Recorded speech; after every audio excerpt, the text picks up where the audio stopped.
Shaman King, Part 1, Should You Summon? This is one of the most ambitious crossovers that Grand Summoners has ever did, and one of the most exciting crossovers that is coming to the game because the units that are coming from it are actually pretty solid. And this first banner is going to be the first of two that will be coming out with this crossover. So if you're looking forward to summoning for, let's say, Hal or Rin, you won't be able to get them on this banner because they're not actually on it. They will be coming in the Part 2 summons about a week or two after, so you need to hold out a little bit longer for them. Let's talk about the banner that we're going to be getting, the Part 1 banner, which will be featuring a whole new unit that we haven't got on Global before, which is Celissa, Philia, and the two Shaman King units being Yo and Anna. If you guys are interested in seeing what Yo and Anna does a little bit more in depth and a little bit more of a breakdown on them compared to what I'm going to be doing in this video, card popping up on your screen right now, I go over all the crossover units in this video and I highly recommend you check it out if you want more of a detailed breakdown in terms of team comps, in terms of what you're going to be summoning for these units. We're going to be doing a very brief description of these guys on here so we don't waste too much time. So Philia is the first returning unit on this banner. She came out about a month and a half ago on Global. Really solid unit, very strong defensive powerhouse, able to give her entire team 100% defense up, I think stats element resistance if I remember correctly off the top of my head, and overall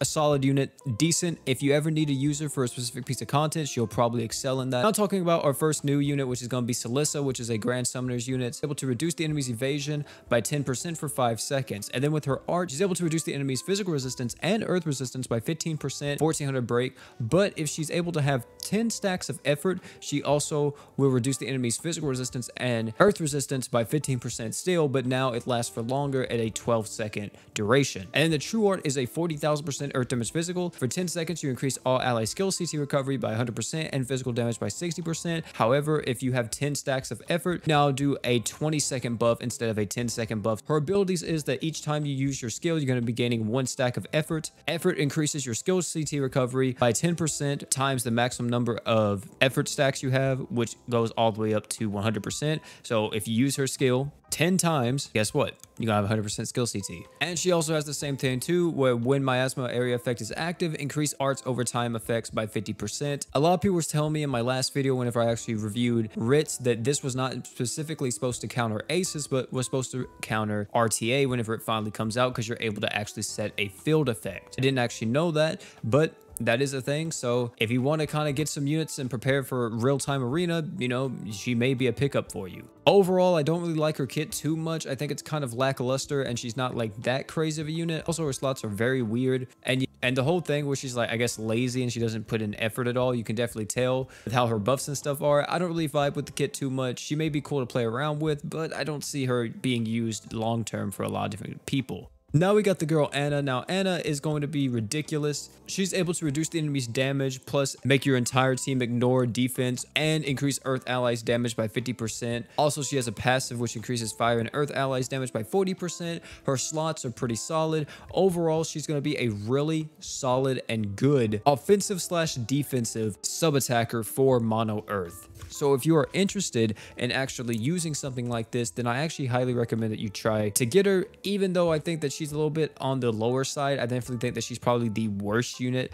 out of all of the units in Shaman King, but that doesn't mean that she's like terrible. It just means that out of all of them, she's kind of the worst, which still isn't bad because all of them are actually pretty good. If you need to beat Virago, she actually can beat Virago pretty easily because she is an earth unit and plus she has the 100% defense ignore. Not only that, any other type of content that you would want to use 100% defense ignore in, plus a damage buff up for your earth allies, you could use her in that. And yeah, overall, she's just really freaking good. There's nothing else to really say about it. And now moving on to the king of the banner, let me say, the god tier unit himself, the boy Yo. Now Yo is actually going to be the first, technically, the first fire archgener coming to the game that is actually an archgener. He's very similar to Hatsune Miku or Sakura Miku, but for fire units, of course. So this man's able to permanently increase his own damage every time he uses skill up to a maximum of 100% damage up. Also, he's able to increase all allies' physical damage by 20% every single time he uses his art up to a maximum of 120%. Also, every time you use your art, you reset the duration of the buff, meaning that you refresh it so you can keep this buff active for longer.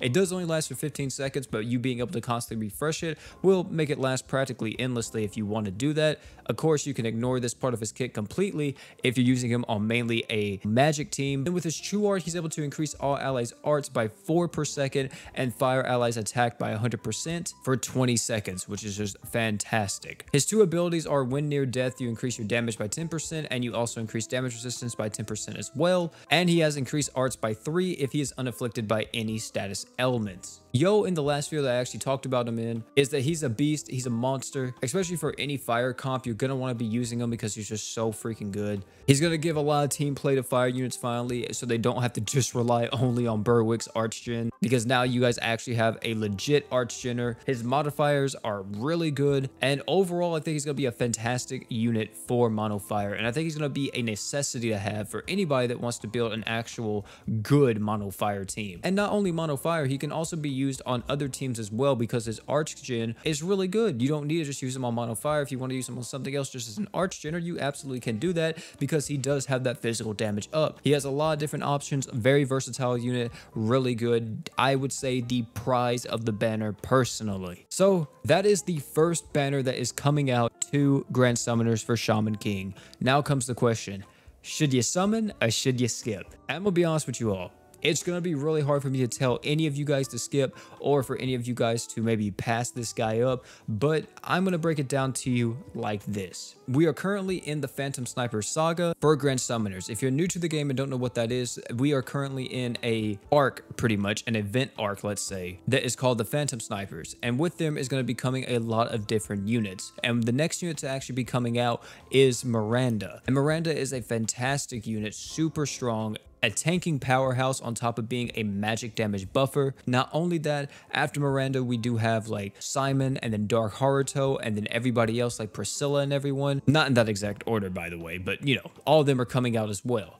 So if you want to save for one of them, you absolutely can. And I think that would be the only time that you would skip this banner, is that if you're looking in the future and you kind of want to save for them because you're low on crystals or the case may be, because this banner is lasting for quite a while. This banner is staying here till like November something. So it's here for quite a minute. So you have a lot of time to decide whether or not you want to summon on this or save, or whatever the case may be. However, I do want to say that even if you're waiting for Miranda, I think that Yo is absolutely worth at least a summon for the guaranteed 5-star, because if you wind up looking out and getting him, he is a monster, man. I'm telling you, he's going to be such a good unit. If you liked how Hatsune Miku was and Sakura Miku was, Yo's going to be the same thing. He's going to be a staple for fire unit teams, and because he's going to be a staple unit, it's going to be extremely hard for me to even say, nah, don't summon him. Even Anna, I wouldn't say is going to be a staple earth unit, but she is a very strong option to have. The other 2 banner mates, though, I think is kind of a little bit lackluster, because it's like, you don't really want Philia, you probably don't even want Celissa, so it's gonna be a little bit 50-50. But me personally, man, I'm gonna be honest with you, unless you absolutely want to save for Yo, I think everybody should at least summon on this banner. If you're free to play, absolutely do a summon.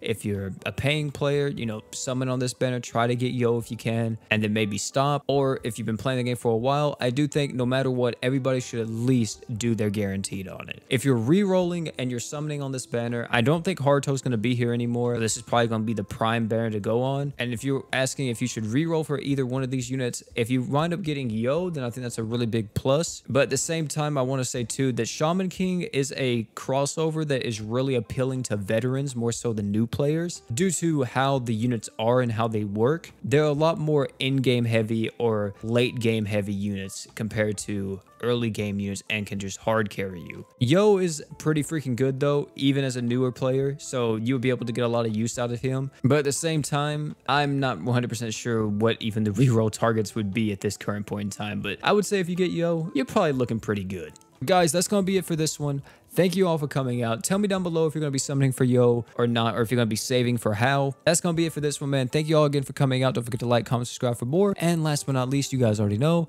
don't forget to drink water.